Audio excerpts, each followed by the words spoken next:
এখনকার জেনারেশনের উচ্ছৃঙ্খল মেয়েদের থেকে একটা আর্মি মেয়ে অনেক বেটার। কেন বলছি শুনুন। একটা আর্মি মেয়ে ৫-৭টা জাস্ট ফ্রেন্ড রাখে না, এর অপ্রয়োজনে বাইরে ঘোরাঘুরি করে না, অশালীন পোশাক পরে টিকটক করে বেড়ায় না, এরা প্রেম করে প্রেমিকার হাত ধরে পালায় না, কিংবা রুম ডেট করে বাচ্চা ডাস্টবিনে ফেলে দেয় না, হোটেল রুমে প্রফেশনাল বডি বিজনেস করে না।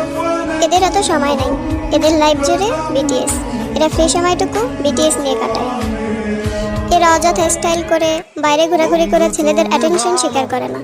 এখন বলবেন এরা কি বিটিএস এর জন্য আজীবন সিঙ্গেল থাকবে? জি না, সময় হলে পরিবারের পছন্দে ঠিকই বিয়ে করে নেবে, সেই চিন্তা আপনাদের করতে হবে না। আর বিয়ের পরে ঠিকঠাকভাবে সংসারটাও গুছিয়ে করতে পারবে। সো প্লিজ, কাউকে ভালো না বাসতে পারলে অন্তত ঘৃণা বা অযৌক্তিক কথা বলবেন না।